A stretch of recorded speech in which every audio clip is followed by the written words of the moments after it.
Hi. Anyway, so today we're going to talk about kind of an alternative way of getting out of actually almost every sort of weight distribution position that we've gone into so far, right? So we've talked about kind of three major ones. Mount. We have bridging and putting his hands on the floor over my head. We have kind of starting from that and then bridging and posting him out here. And we're going to talk a little bit about this dynamic in a minute. And then we also have bridging. He kind of, like say you're postured up, and he kind of floats. So I tip until his hand posts here, right? Now, as you guys who have been here, and if you are watching the videos, you've seen in the previous videos, we have a number of different ways that we can get out of these sort of like, I like to refer to them as subdominant positions, meaning that he's still in the mount, which is a dominant position, but it's kind of a compromised mount. His hands are posted, so his weight's distributed. His hand is posted, so his weight's distributed, or he's posted onto my hands, so his weight's distributed. All we're going to do today, really, for the most part, is just add in one option that we can do from basically all three of these, and it's kind of a weird motion. So that's why it's getting its own class. So we'll start from this one, because this is like the easiest way to see what I'm going to do. Now, we talked last week about shrimp, shrimp, shrimp, to get up and come back into a single leg, right? But there's another way I can shrimp out of here. What I'm going to do is that I am going to think about rotating my body like Sonic the Hedgehog, okay? I'm going to do a spin dash with a shrimp, okay? So as I'm here, I'm posting him out. I'm going to bring my knee in close, and what that's going to allow me to do is instead of my shrimp taking my butt like laterally to my opponent, I'm going to take it so that I rotate my body and my hips are going vertically. So as we're here, I post it, I'm coming here, and I'm out, and I can recover. This is kind of like a super duper pull wire bail out of the situation kind of motion. And this is pretty much like everywhere in your mouth. So if like, for example, I'm here, and let's say that I tip his hand, I should take it this way, right? I make his hands post on the floor, and I don't feel like, I'm trying to elbow escape, I'm trying to do all this stuff, maybe his knees are pinched a little tight. If I think about just taking my head towards his knee, and then shooting straight through that hole, and then I recover. This is also available from that bridge and post. And there's a specific nuance that I'm going to get into in a second with this. But like, for the sake of simplicity, I'm here, I have his hands posted.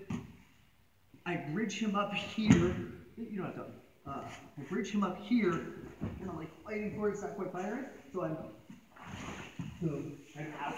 And I recover. You'll also find that this is going to be accessible when I've gone for the bridge and post and it kind of doesn't work exactly, but it does one thing.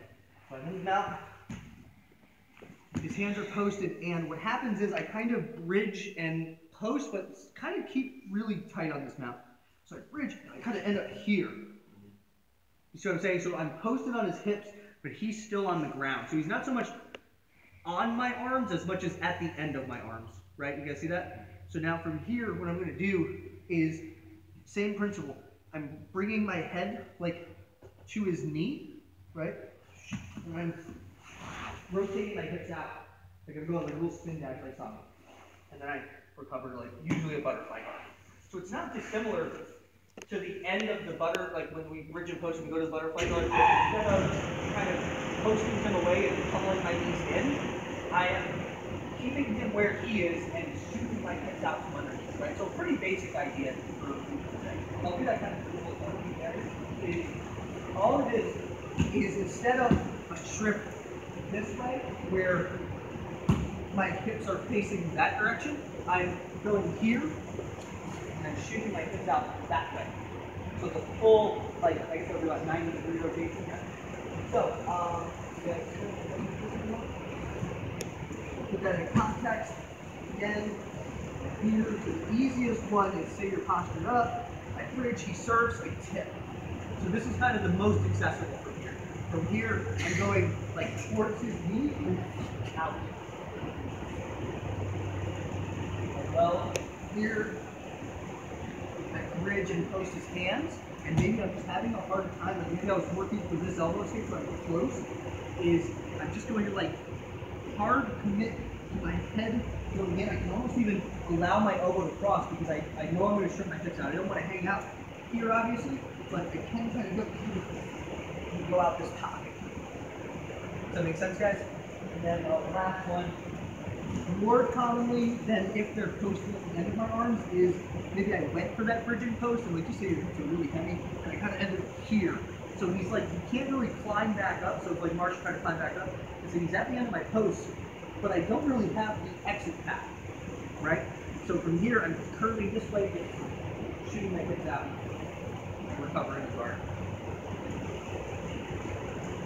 We're really just incorporating this one movement, and today everything else is the same. Distributing their weight in one place or the other. Just doing a little Sonic the Hedgehog spin dash.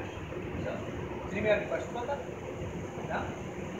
Cool, let's go ahead and partner up and play around with that. 1, 2, 3!